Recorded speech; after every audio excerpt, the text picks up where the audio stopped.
Hi, and welcome to my channel.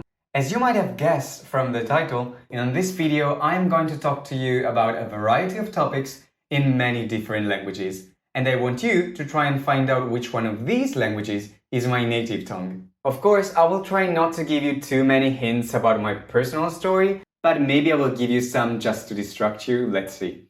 Without any further ado, let's get started.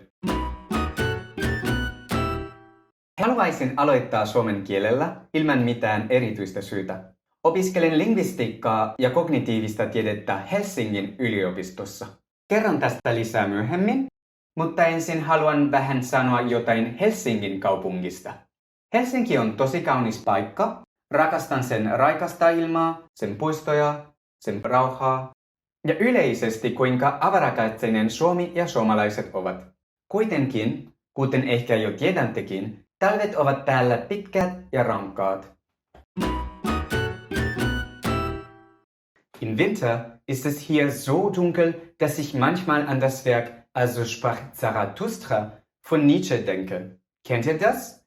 Es ist die Geschichte von einem persischen Propheten, der 10 Jahre auf einem Berg verbringt in Einsiedelei.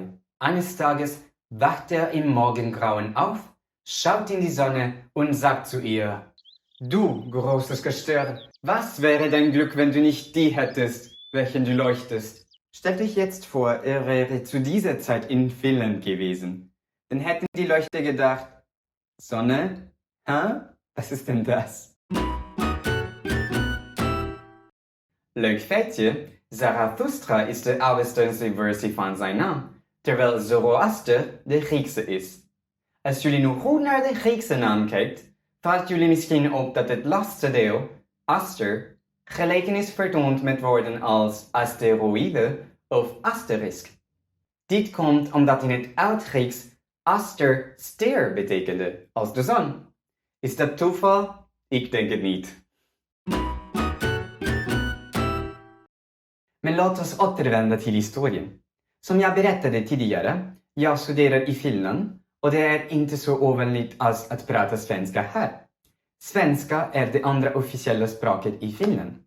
Detta beror på att Finland var en del av Sverigerike fram till 1809 och den kulturella influensen är fortfarande stor i landet. Разумеется, я не собираюсь говорить о Финляндии все время. Я планирую использовать мой YouTube-канал, чтобы делиться с вами забавными фактами о языках и связаться с такими ботаниками языков, как я. Но сначала позвольте мне рассказать немного о своем обучении.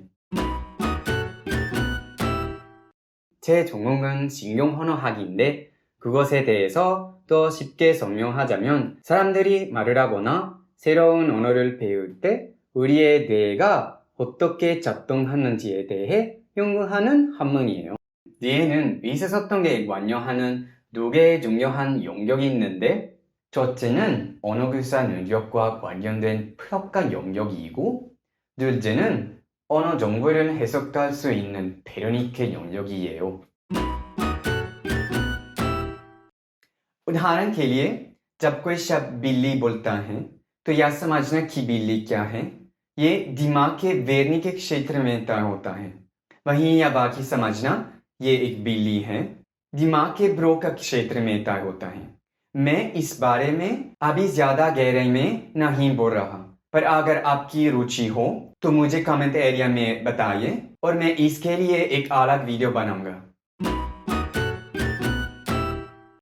それではもう一つのトピック、言語相対性理論、サピアゴーフの仮説についてお話ししたいと思います。複雑に聞こえるかもしれないけど、実はシンプルな考え方で普段使っている言葉に思考は影響を受けるということです。物の見方や世界観、価値観とかも違ってくるということですね。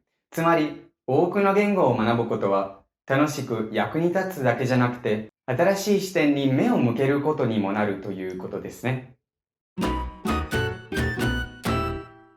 所以在这一点上，你们可能想知道我为什么会说这么多语言。我出生时并没有双语环境，在家里我们总是说而且我们还说方言。根据维基百科，这实际上是一种独特的语言，但我决定不将其包含在此视频中，因为这样会使你们很容易猜出正确的答案。وكما قلت سابقا كبرت وأنا أتكلم لغة واحدة ولكن بالمدرسة والجامعة بدأت بتعلم لغاتي بعدها أدركت أني أصبحت متعلم لغات ولن أقول أنه لا يوجد شيء مستحيل إذا كنت تحب الشيء الذي تفعله. Inoltre, imparare nuove lingue ci permette di viaggiare, di scoprire nuove culture e di conoscere nuove persone. Peter, you can't speak Italian just because you have a mustache. Questo video non sarebbe stato possibile senza l'aiuto dei miei amici in tutto il mondo, che mi hanno aiutato ad imparare le lingue che parlo oggi. Grazie ragazzi se state guardando. En realidad puedo hablar más idiomas. Pero decidí no incluirlos en este vídeo porque no tengo confianza suficiente como para fingir que soy un hablante nativo, o quizás porque no tengo amigos que hablan esas lenguas. De toda manera, preferí hablaros de unos cuantos temas y curiosidades en vez de presentarme una y otra vez en 20 idiomas diferentes.